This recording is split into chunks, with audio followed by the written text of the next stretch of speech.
It's Saturday, 13th November. Crikey, already. And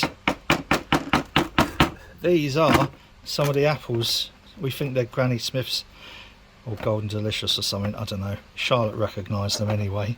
From Yaz and Flo's place that we collected a couple of months ago down in Chesterfield. And there's 10.1 kilos in all. Frozen solid, obviously, because that's the way we're preparing them. So I should get 7 and a tad litres out of them. These are going to be ring fenced because we've also got, probably, I don't know, let's go and weigh them, shall we? 16.4 kilos. Gosh, feels heavier.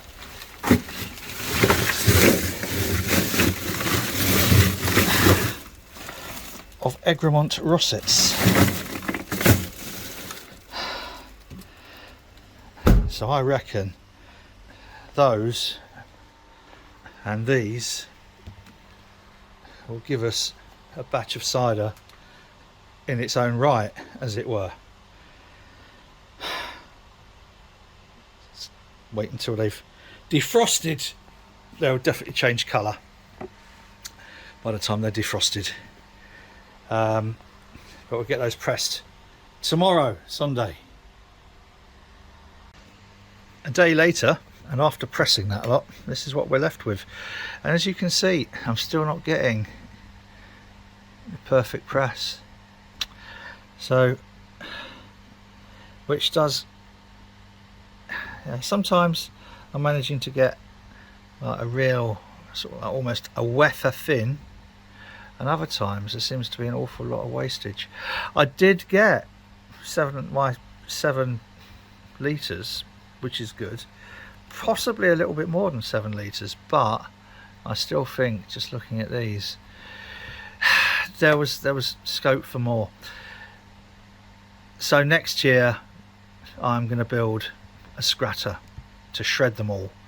I won't be freezing them. Next year they'll get washed, scratted and pressed, because as soon as you freeze them, it breaks down the molecular structure, and if you scrap them or shred them first and then freeze them, you just end up with like a porridge and you can't extract any juice from it.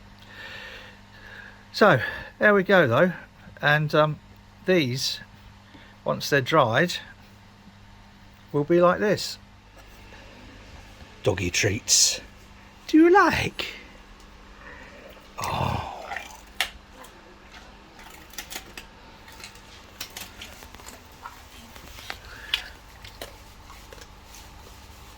It's like crack cocaine for doggies. Next, clean everything down, clean the whatever this is called, the basket, and then fill these with the Egremont russets, again from Yaz and Flo. 16.4 kilos, which should give us what, 11.5 litres? 10.5, 11.5, about 11.5, I think, litres at a return of 70%. So that's not bad. So I estimated from that, whatever it was, 16.5 kilos, that we'd get 11.1 litres. Hey, we're just short of 11, but this is still dripping. We still have drippage, and I reckon that could probably go down another 1.5 inches, 2 inches maybe. So I'll come back when we've finished the drippage.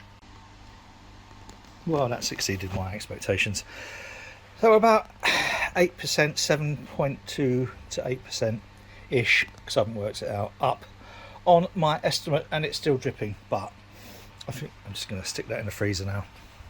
I'm collecting all of the different juices so that I can think about how to blend them at the end. Not sure what methodology I will use. If you've any ideas, please let me know.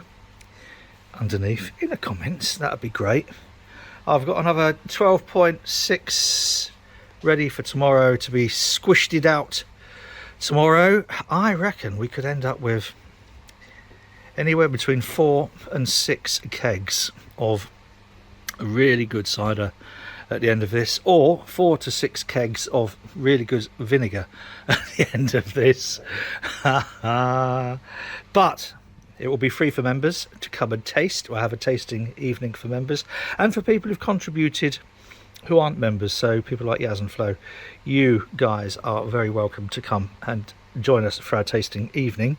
It's free, and I'll give you temporary memberships unless you've joined by then. Anybody else, if you haven't joined, link below. And yeah, I'm gonna call this little video to an end now. If you haven't subscribed to the YouTube channel, please do so, because this will be going on several social medias and YouTubes and stuff like that. And give us a thumbs up, give us a like, excuse me, and all that sort of stuff. And back soon when it's ready to start blending and fermenting. Oh yes.